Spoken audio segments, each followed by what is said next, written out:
Welcome to the Cashflow Project podcast. Are you looking to better your financial situation by increasing your cash flow? Too busy to hunt for real estate deals or don't know where to start? Then you're in the right spot. Join us as we dive in and talk about investing for cash flow using multifamily real estate. Welcome to the Cashflow Project podcast. I'm your host, Steve Fieros with Tri-City Equity Group. Today, we're going to talk short-term rentals. So we've got Mark Lumpkin on the show. So Mark is a girl dad. You know what? Me and him got so many similarities. I'm excited to have this conversation with Mark, but he's also a girl dad, just like me, an avid traveler. He's a chef. We didn't even talk about that, Mark, but I started off my higher education journey in culinary arts. So I'm actually a big culinary guy too.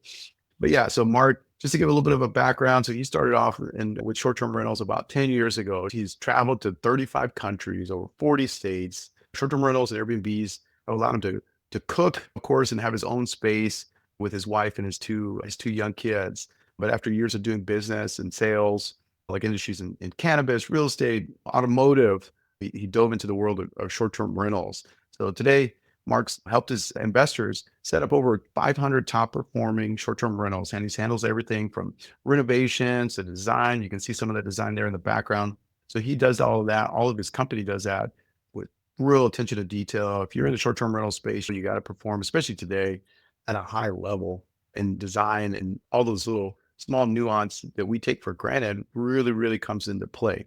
So he's a sales director over at STR Cribs. He's mastered the art of driving rapid growth in the short-term rental space. So definitely excited to have him on the show. Mark, welcome.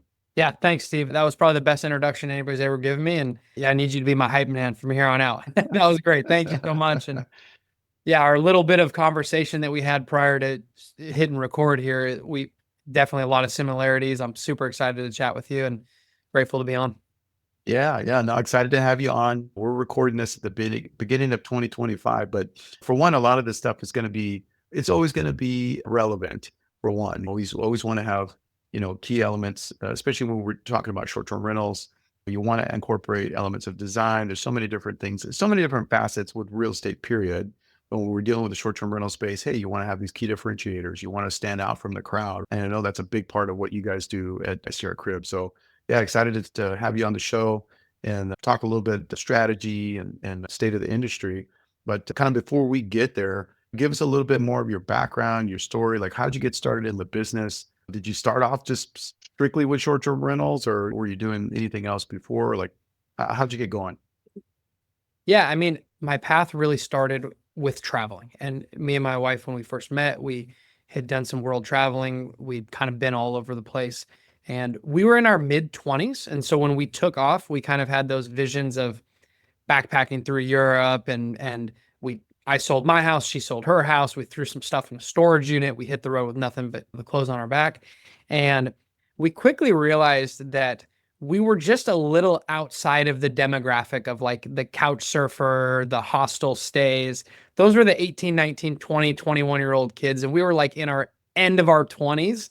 And so it was like, hey, maybe we're a little old to be sleeping on bunk beds in a room full of 20 other people. And we also weren't broke either. And so it was like, we could probably afford to stay at a little nicer place.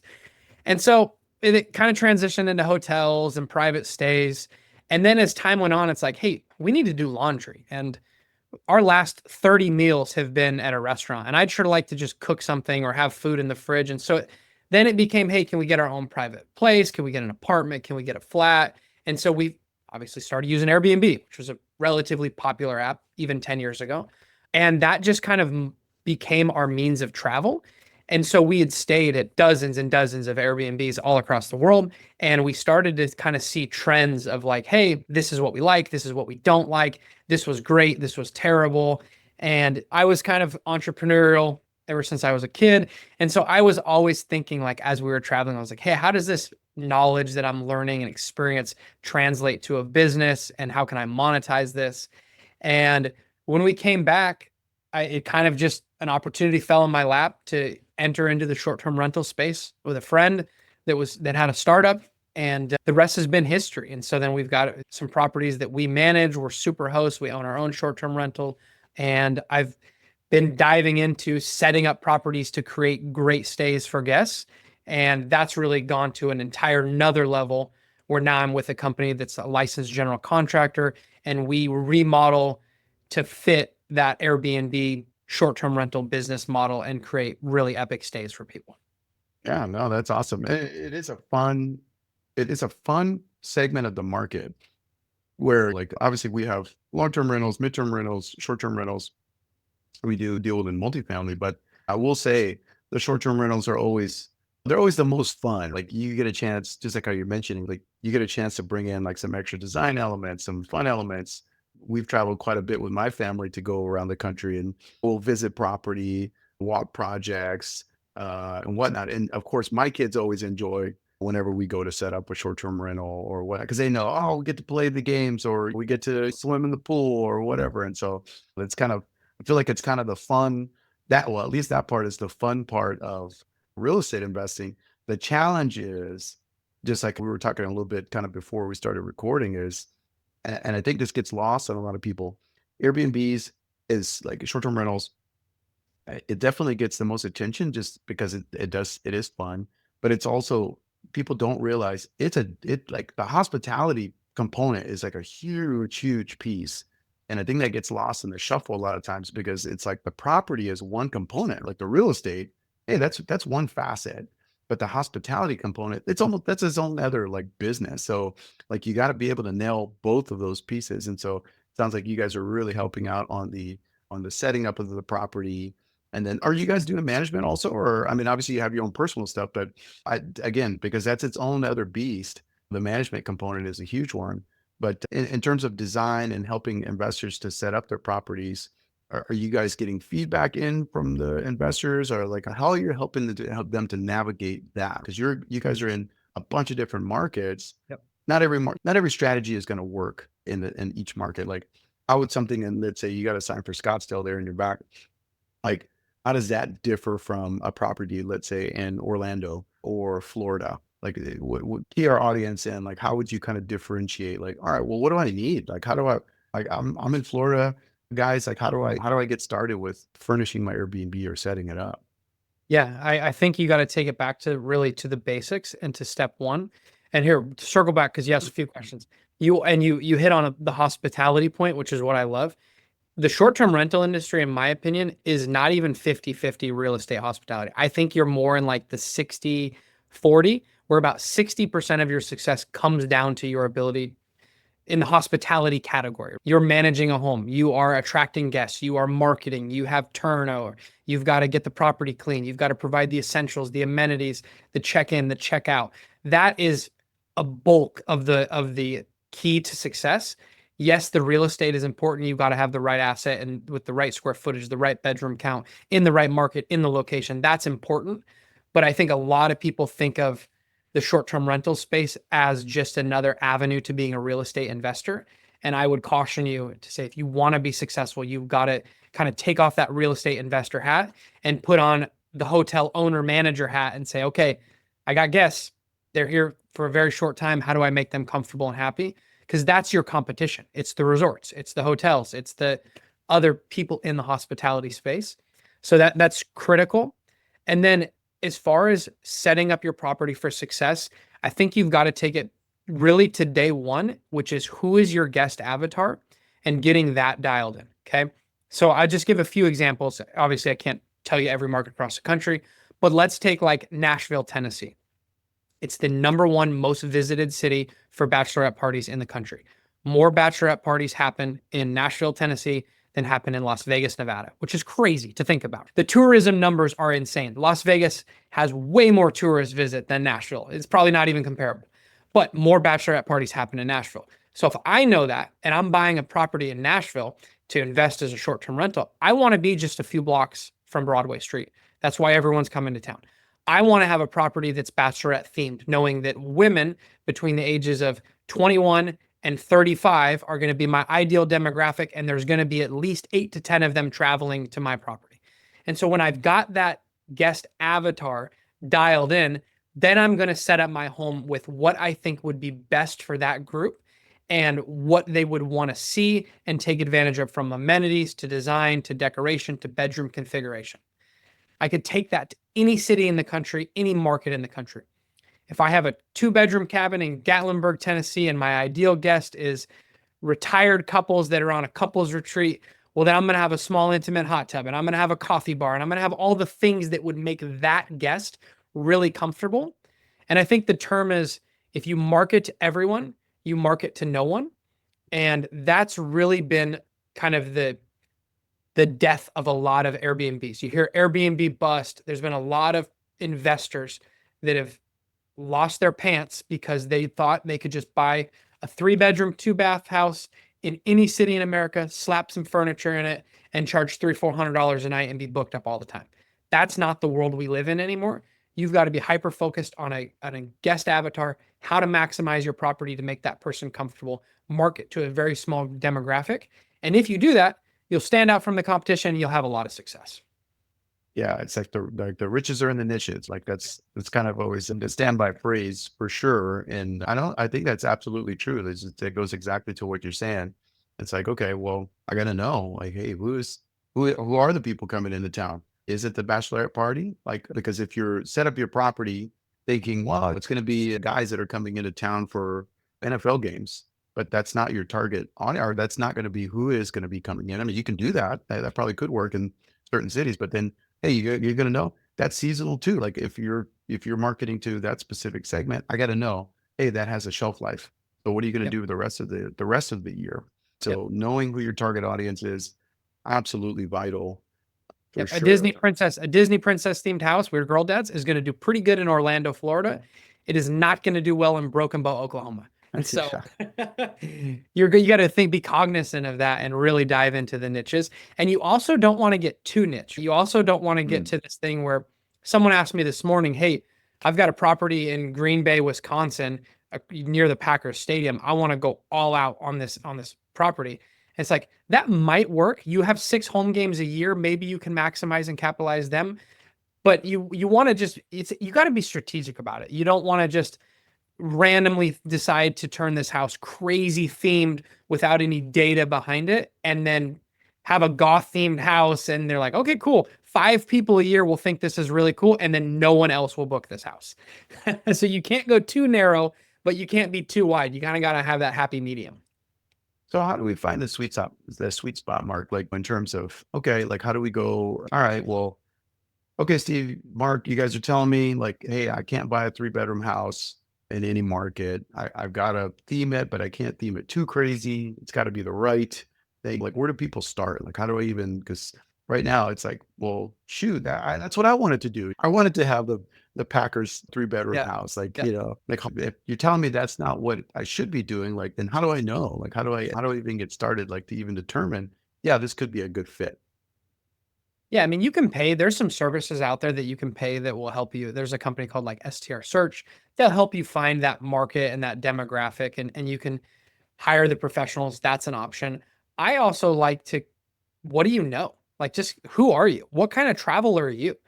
You and me, we got kids and we got small girls, and I like to vacation in St. Pete, Florida, and we go there every year and blah, blah, blah, blah, blah, blah. Well, shoot, we ain't the only family going there every year. And I know that we see other kids at the park and at the beach all the time. And so we know that. We know that that's a hot vacation spot for people like us. And so maybe that's a place that we look to invest. And maybe we look to set up a property that would be good for us because there's other people like us that would take advantage of that. And so you can do one of 2 things. You can lean on some professionals and pay a service fee to have them tell you, or you can lean on your own wisdom and knowledge and dive into what you know.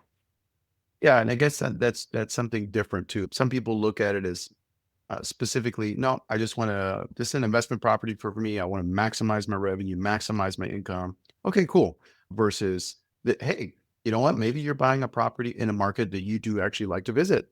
Like, and this is going to be maybe it's a second home, or maybe it's something that you can go and enjoy like an off season or whenever you like to travel. So you almost have to know for you personally as an individual investor, like what is your goals for the property? Because that's also going to determine how you want to set up and shape the property to fit your needs. It may not, maybe I don't want the pink house that's only going to the bachelorettes because we're going to be going there, a handful of weekends out of the year.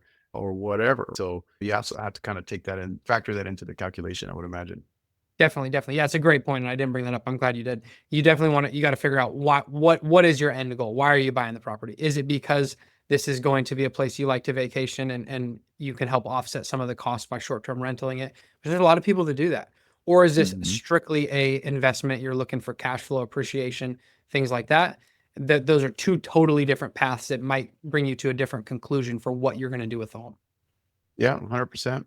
Well, being that you're in the market every day, especially working, you guys, your company, you guys are a GC, you're helping design. Are you seeing any trends recently, like with either amenities or even cities? I'd be curious to see like what you're seeing in the marketplace in terms of like, yeah, you know what, we actually have had quite a few jobs or clients steering towards certain markets or away from certain others.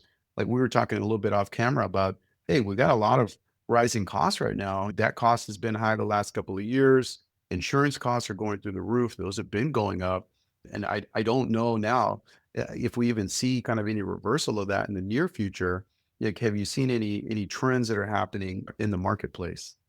Yeah, I definitely do. I see them all the time. I would say the first big trend is obviously it's the amenities arms race. That's what I call it. The amenities arms race. Mm, Who can have the best amenitized property is going to be the number one in the market, be able to charge the highest nightly premium and have the highest occupancy. Pickleball courts have been a huge amenity, and pickleball is still the fastest growing sport in America. I don't even like playing pickleball. I think it's kind of like a boring version of tennis, but people love pickleball. And I actually just saw a news story the other day. When this comes out, it'll probably be a month or two old, but there's some lady, she's a professional pickleball player. She's making more than most of the WNBA players. And mm, story was about how you could go pro in pickleball now and you could actually make a living doing it. And so I'm a big fan of pickleball courts. I think that they are a low maintenance amenity. Obviously, it's a concrete slab. You don't have to worry about much damage, cleaning a pool, treating for chemicals, things like that. You can multi-purpose it, so you can add basketball hoops and make it a half basketball court as well. There's just a lot of functionality behind it. It's kind of a once you have it, you don't have to worry about it. Most markets don't have any in it, and a few markets have a mm. few, and so you're still ahead of the curve. So I'm not going to spend an hour talking about amenities, but that's just kind of the one that jumps out that I like to talk about that people always get excited about is pickleball courts. And then is from a so making sure your property is highly amenitized to me is a trend that has a lot of data and revenue behind it. And if you Mhm. take two homes side by side, actually Scottsdale, the house behind me is a great example. This property did $230,000 last year in top line revenue. There's a dozen houses around it that averaged about 120. So it did dang near double the revenue of its competition within a 1 mile block. And there's a reason for that. This house is professionally designed. It's well amenitized. It sleeps a couple extra people because we added a bedroom into a garage conversion. It Mhm. has that pickleball court. It has a hot tub. It has professional photos. And it's maximized, it's optimized, and the owners are benefiting from double the revenue of everybody else. So that's a real world example of how amenities translate to revenue. And then I think your second question was like what trends in traveling and in new markets. I'm seeing like I mean it's weird to say, but like Michigan is a definitely a hot state right now. And when you see the photos, it looks like the Caribbean, the lakes, and they're just like beautiful blue green. And I don't know why this happens. I think it's the power of social media. But once something starts to kind of trend and a lot of people start talking about it and posting about it, more people start traveling to that area and there's opportunity for revenue. So I see Michigan being a kind of an untapped frontier in the short term rental space. I still think that kind of the Bible Belt, the Sun Belt, I think those are great markets to invest in. I think you guys are investing in Texas. Mhm. We're doing the same thing. So we've seen San Antonio as a market that's doing really well. The foothills in Texas, Austin's a hot market. So those places that it's sunny all year round and most of the year, and people like to travel and they don't have terrible regulations. Those are great places to invest in. Yeah, yeah, and that's something that we've seen a lot over the years. Is you mentioned it there at the very end, like regulations. It's like a lot of there's certain macro factors that you would look at, let's say that we look at whenever we're looking at, like, let's say commercial property.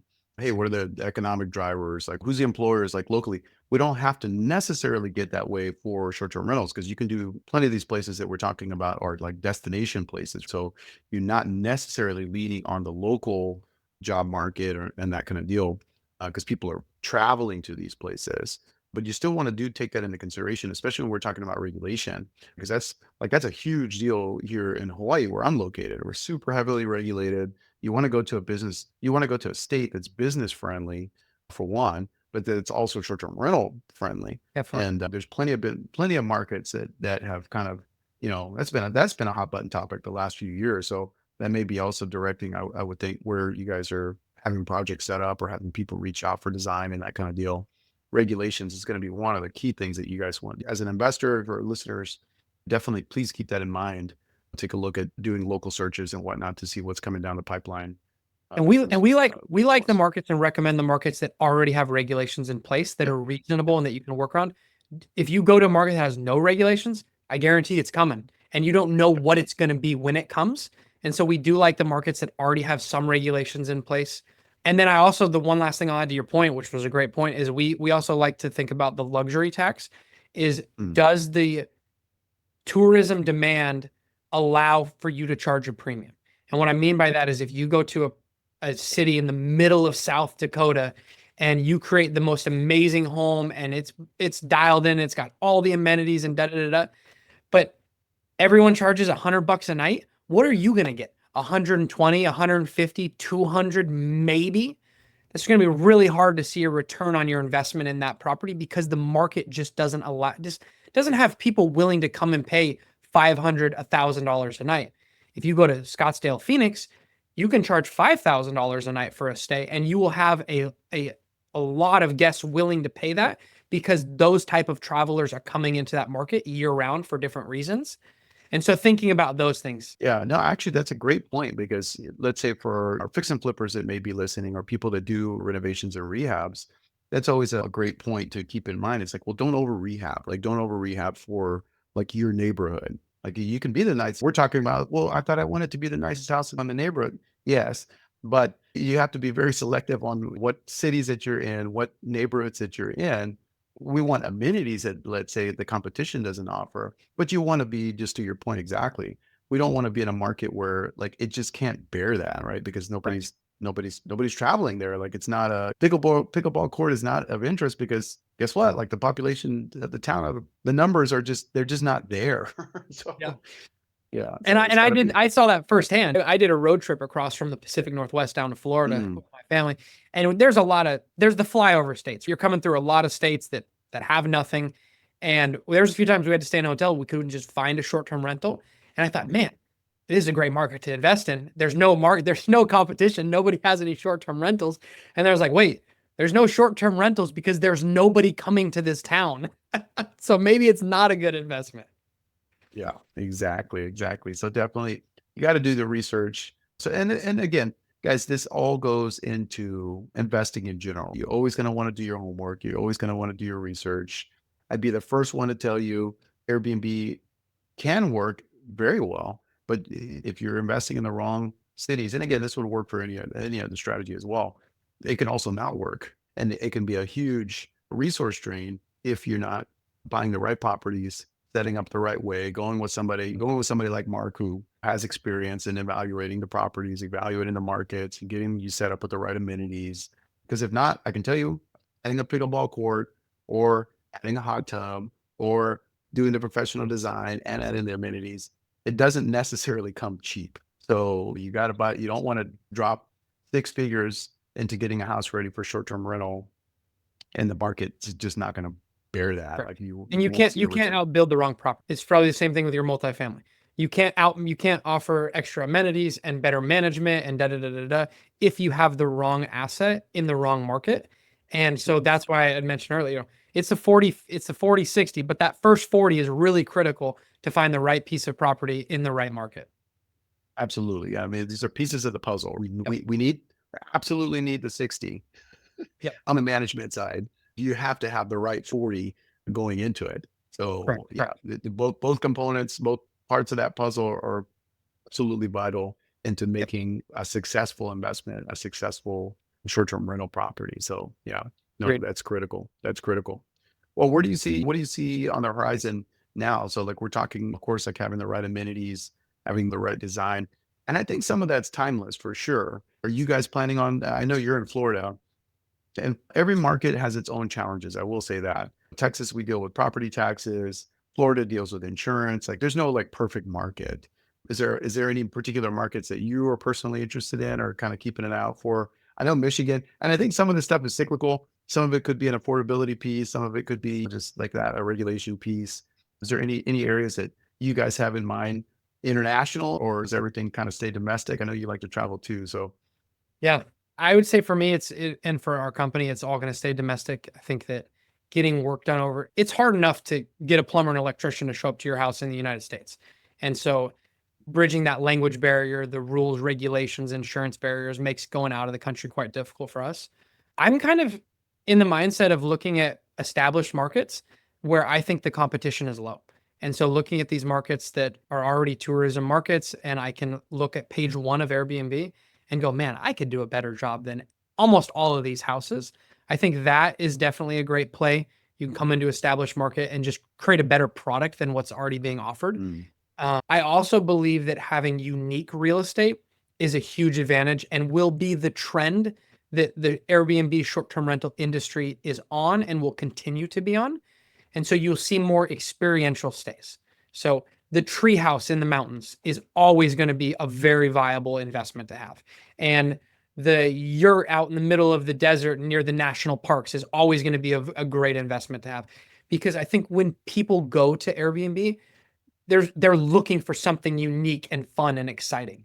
And so if your real estate has something that's unduplicatable, your riverfront, or you've got 150-year-old house with amazing wood ceilings and blah, blah, blah, blah, whatever it is, you buying a track home from Lennar or Hayden Homes in the middle of a neighborhood where every other house looks exactly the same and trying to make that a successful short-term rental, I think is a losing game. And so if you can have unique real estate that's distinct from other things in the market, that's what catches people's eye. yeah, no, that's actually great advice because like that, like there's still money out there, guys. Like there's definitely still money out in the marketplace that needs to find a home. But like I said, like just to your point there, Mark, like they're not looking for the house that looks like in their neighborhood. They want something that the kids are gonna be like, oh yeah, I want to go to that one. Like that looks amazing. Or They want the this home as looks part of the stay. It's part of the vacation. We're not just going to Gatlinburg, Tennessee. We're going to Gatlinburg, Tennessee to stay in this epic cabin with amazing views of the Smoky Mountains and only a mile away from the distillery so we can go get wasted and walk back to and not have to drive. You know what I mean? It's like the house is part of the vacation. yeah, no, 100%, 100%. We were actually just in. It's funny that you mentioned that. We were just in the Smokies within the last 2 months, and oh man, like yeah, we were in like this 10-bedroom cabin with an indoor heated pool and a hot tub and all that kind of stuff. And it's just like it was a fully loaded property because Yep. it stood out completely from all the other ones. And it's like, yeah, you got to have all of that. And had the theater, movie theater in the cabin. Could fit exactly what we need. And so that's the kind of stuff that you want to. But that doesn't come cheap, and it doesn't come without Some energy and effort. yeah, Yep. 100%, Yep. 100%, Definitely. 100%. Well, Mark, this is the point of our show where we transition to what we call our fire round, just a little more rapid fire Q&A. Is that something you're up for? Let's do it. All right, awesome. First question, what is the best book that you recommend other than for us real estate junkies? It's always been Rich Dad, Poor Dad, but there's so many great books out there, and it doesn't have to be real estate. It can be business mindset, motivation, could be anything. But do you have a go-to recommendation for people that are looking to get going? Yeah. Can I give you two? Can I give you one audio, one paperback? Yeah, absolutely, absolutely. So my favorite recommendation on a paperback is How to Win Friends and Influence People. I think that is just for business, real estate, life, just whatever you're doing. That's just a great book to read. I'd read it over and over again if I was anybody listening to this. And then my favorite audiobook is The Richest Man in Babylon. I think that's a great Okay. book for business and for real estate investing. And the guy's voice is epic. You can find it on YouTube. It's free audiobook. And yeah, those would be my two recommendations. Yeah, awesome recommendations. Dale Carnegie for the first one, and yeah, Rich Man in Babylon. Yeah, excellent, excellent. And I too, I second the audiobook on that one. And they're quick reads, quick listens for the most part. Definitely. But yeah, definitely check those out. Those are, if you haven't read them, you haven't heard them, like, go as soon as we wrap up here. Finish this one. Make sure you give the like, subscribe, but definitely check those out immediately afterward. All right, next question. What is the biggest lesson that you've learned over your career thus far? That's a good question, man. The biggest lesson would be try not to burn bridges on your way out the door. And so no matter what that's with, whether that's a client that doesn't decide to move forward with you, blah, blah, blah, blah, blah. It's so interesting how life is just kind of this cycle, and you always kind of seem to, the world is huge and there is billions of people, but for some reason you just seem to run back into people. And I never want to leave a relationship with a bad taste in anybody's mouth, and always try to shake hands and part friends. That would be my biggest lesson that I think I've ever learned. Yeah, no, 100%. Yeah, we were talking a little bit about that before. It's like, well, it's a small community, like relatively small community, even though it's a huge world. Like, there's only so many people that are in the short-term rental space or investing space and whatnot. So yeah, no, that's good life advice. All right, next question. If you can go back in time, what advice would you give to your 20-year-old self? Buy Bitcoin, because I think it was like a couple of cents a piece.